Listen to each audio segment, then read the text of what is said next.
and we're going to do some really nice fish tacos. You ever made fish tacos before? Oh, fish tacos. I don't, but my wife does. All right.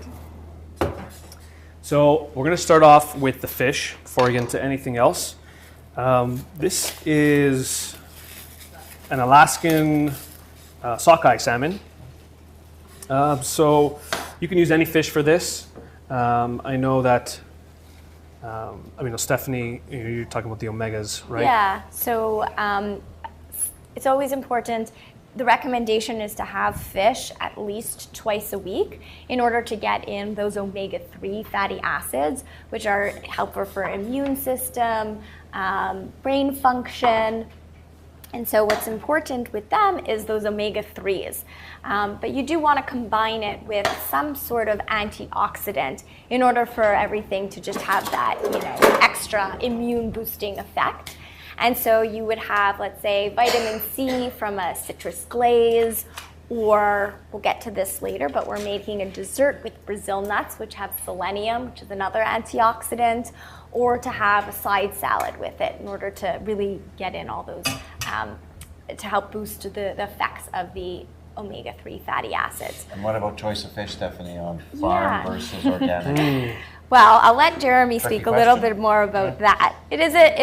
It's tricky in some ways, but what I was going to say was more about either having trout or mackerel or cod. These are all type fatty fish that are good in omega-3s. But in terms of farm versus not, there's not that much research from a nutrition perspective that is saying whether to have one or the other. Good. Yeah. Yeah. In terms of taste. Yeah, I mean, in terms of taste, in terms of quality, some things are better farmed, some things are better wild. I know with salmon, there's sort of you hear mixed reviews on Atlantic farmed salmon. Might not be the greatest just in terms of the way they're farming, but then there's some that is okay. So for my experience, the best thing to use is there's a couple online resources. One's called Sea Choice.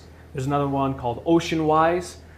They have this sort of app and this web tool where you can type in the type of fish and it has like a ranking system. Terrific. So they're usually color coded in terms of Environment. the choice and environmental and Yeah. sustainability and that sort of thing too. Right. So now this is wild salmon. This is from Alaska. One thing to mention as well, most wild fish tend to be a little leaner as well.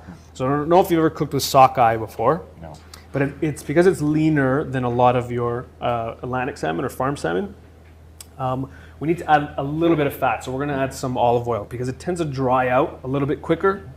Trout too, it's a little drier than trout. Trout has some nice fat in it. So we want to add some more to this. And we want to flavor this as well. So we have some different spices here. And what I do is I love doing this ahead of time, sort of get this out of the way. So we have smoked paprika. We have this is dried oregano, we have some ground coriander, and we have some sumac. You heard of sumac before? No. Sumac is a berry that they dry and ground. You may see it a lot in Middle Eastern cuisine. It's a big ingredient in za'atar sometimes. We have za'atar. And it has this, if you smell it, it has almost this like vinegary, citrusy sort of flavor to it. Really, really tasty and great flavoring. So you can add whatever you want. I'm going to let you control this one. And you don't need too much, maybe like half a teaspoon on top.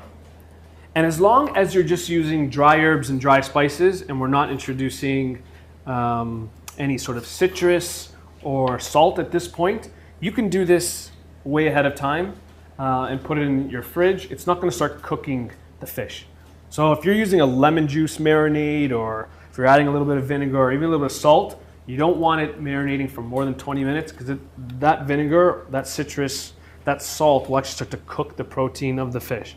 My wife watching, she'll say, yeah, he's putting too much spice on. It's okay. That's the way I like my But spices. that's okay. No You worries. want flavor. You could put very little, you could put a lot. It's up to you, right? Yeah. We're going to add just a little bit of olive oil on here now just to mix everything around. And so with the citrus, we can add it on the end. Yeah. Because I know that Stephanie mentioned it's important, but not at the beginning. Yeah, and again, just in terms of any type of like burning sensations from pelvic radiation, like treatment. So again, if you wanted to avoid, if you were having that sensation, the burning sensation or frequent urination, then you would just use the zest and stay away from those citrusy foods. But if you did want a liquid, olive oil probably is a good option at that point. And so we'll throw some lemon zest on there as well, as Stephanie was mentioning it.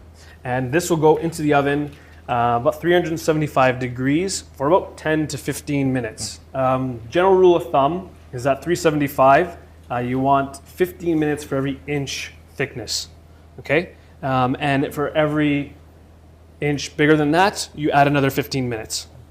So we don't have something that Yeah, you And never on go by on the size of paper, it. Not a greased pan. We're using it on parchment paper because I don't want to do the dishes Right. after. This is great. This is a great ingredient to use, learning. parchment paper. Yeah. You're going to get some really nice grill on there. Don't use wax paper, Right. parchment paper. Has anyone tried wax paper in the oven? Yeah. No. No one's made that mistake yet. Well, smoke will start flying out of your oven, so Hopefully you your don't want that. fire alarm is working. Yeah. All right, so we're gonna make a really nice refreshing slaw now to go with our fish tacos. I'm gonna test your vegetable knowledge. Do you know what this is? Well, it looks like dill on the top. Does this look like dill? Is anyone not else? dill, right? It's not It's not dill. dill. Fennel. Yeah, Yeah. fennel. This is fennel. This is extremely refreshing ingredient. Very similar texture to something like celery, but it has a mild anise flavor to it. So I think it's better than celery. I think it's tastier than celery. By anise, I say anise because I don't say licorice because then licorice throws people off and they don't want to eat it after. When you cook this though, it becomes very sweet and tasty, and you lose some of that licorice flavor, that anise flavor. So really, really nice. We have some fennel lovers, I think, on the side. Awesome. Yeah. This is one of my favorites. Usually people can smell when I'm cooking with fennel because the tops, the fennel fronds, Yeah. which look like dill, and they can be used like dill. You can use them as sort of a garnish. So actually, do you want to pick some of those off? And we're going to add this to our slaw. So I have some cabbage here, pretty simple ingredient. We're just going to thinly slice it. You can use a good box grater will actually tear this apart into shreds, which is great. Or if you have a food processor with the little attachments, that makes quick work of this. And you can use any type of cabbage. I just have just a regular cabbage here. And also, again, getting any type of variety of vegetables in your diet is always important. But there has been some research that's showing that enjoying cruciferous vegetables like cabbage, broccoli, cauliflower may help prevent bladder cancer. Again, there's more research that's needed, but what they're looking at is showing that some of the antioxidants, the glucosinates, from the cruciferous vegetables during food preparation turn into isocyanates. And these actually may alter the metabolism of some carcinogens. So again, very great to get any type from, eat them as much as possible.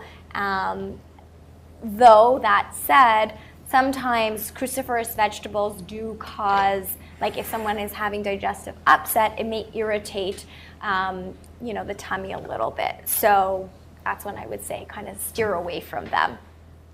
So we have some cabbage, we have some red onion, and for the fennel, for those who haven't used fennel before, you want to remove these stalky tops. They're really fibrous, but they can be saved for vegetable stock.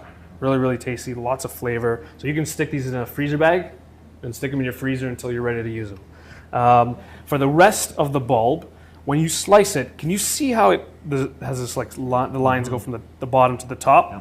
So the fibers grow obviously from the bottom and they come out through the top. So when you slice through the fennel, you want to slice against that grain. And sometimes you hear this with meat where they say cut it against the grain because it's more tender after. Mm-hmm. It's the same thing with fennel and some vegetables. You want to cut against the fiber. So the fiber, I know it's very far away, but see these little dots here? So that's the fiber, and we're going to cut a slice against that, and it's just going to be a lot more tender, a lot easier to chew. If you cut them the other way, sometimes you'll have these little stringy bits, kind of like with celery in your teeth. That's a good analogy. So That's just eating 101. There you go. It'll Eat ease you against in. the grain. Eat it too, yeah. So we got some beautiful fennel, some nice cabbage. Ferg picked off the fronds here, lots of flavor. We're gonna do a quick dressing with some lemon and Ferg, do you want to add some Dijon mustard here? Maybe just a teaspoon of the Dijon mustard. Beautiful. And I'll get some lemon juice in there. Just want to catch any of those seeds coming through. A seed came through. Ferg, do you mind grabbing that out with the spoon there? There Got we it. go. Beautiful. Stir.